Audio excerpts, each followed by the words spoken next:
What's up, guys and girls? Today I want to talk briefly about one-initis. One-initis is this term that pretty much depicts a fake illness. Basically what it means is that you have one option for a female, and this is a female that it's like your only option, and it could be the same thing for a lot of females. I think I've gotten a couple messages from girls who have asked, for help with their problems, and I'm seeing a little bit of one-initis in them, and it comes from a place of scarcity. And basically, like many illnesses, you have symptoms and consequences of this illness, and for one-initis, the consequences are pretty much a distorted perception, which distorts your behavior. Pretty much you think that this person is like your soulmate, you think it's your wife, you think it's the best thing ever, and it changes your behaviors about this person. And so that's the general definition of the term. And just to illustrate, this video is going to be on a mini summarized story of a more elaborated story of what happened freshman year of my college. And so I'm going to tell the whole elaborated version one day in a video, but this is the short version, which is still going to be pretty long. Ultimately, basically, I started college, really didn't have any sort of dating experience in high school at all, nothing. And so I met this girl. And basically, how colleges are, they have these sort of mixer events to meet and greet everyone on your dormitory floor and so forth, these social events. And I met this girl, and you can go on and on about how my perceptions were skewed, but they weren't like skewed to like a delirious point. But basically, one of the big things was, ultimately, I ended up thinking that she was so beautiful and so amazing, when looking back, she was like pretty much average. I'm not gonna lie, average, maybe slightly above average, but ultimately average. And here's the biggest thing.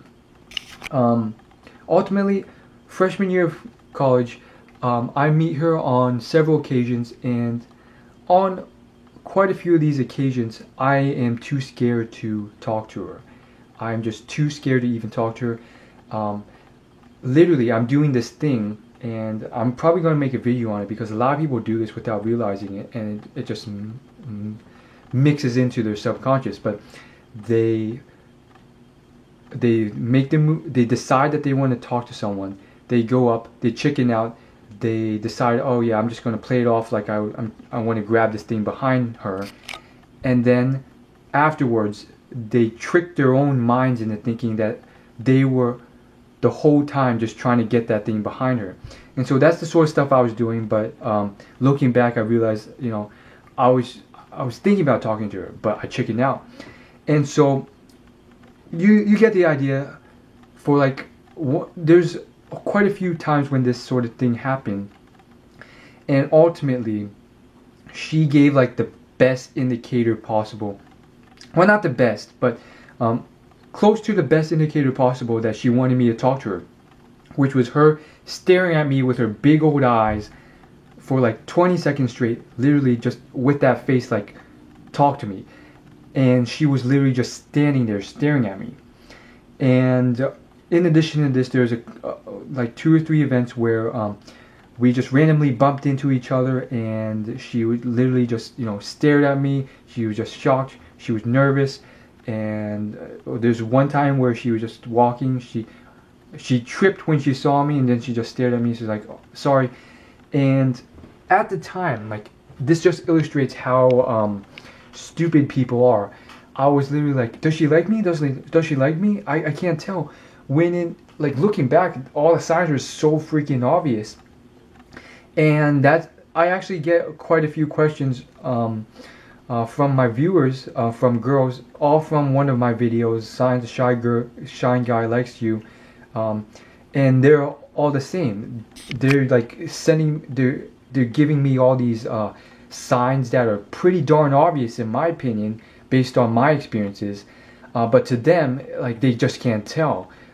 So it just illustrates how stupid we are back in the days. And long story short, I rarely spoke to her. When I did, I just screwed it up. And I guess what happened was that she, after actually hearing me talk and stuff, and she actually had to make the first move. But ultimately, I don't know what it was, but maybe she realized what type of person I was when after I started talking to her, and the fact that she had other guys who were pretty much chasing her and more confident, more forward, much quicker to make the moves.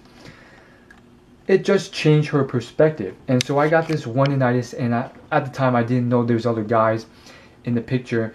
And ultimately I just thought, oh, this girl's so amazing, and I just became too obsessed.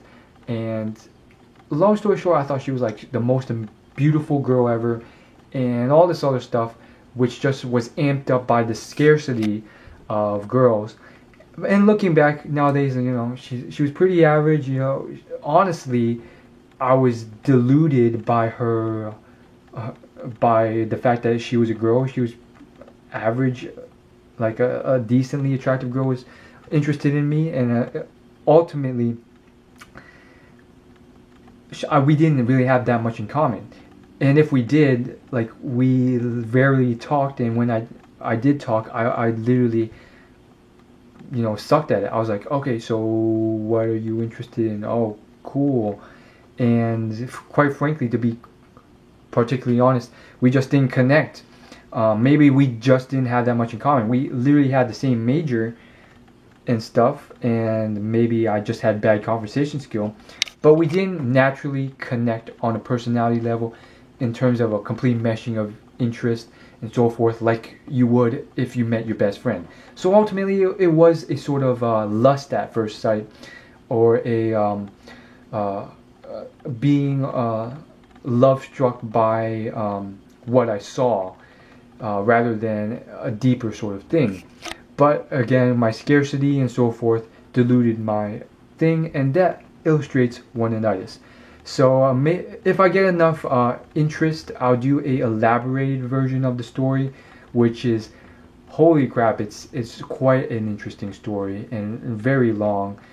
So maybe I'll do a video on that if I get enough comments in this video and requests for that. But it's quite an amazing story.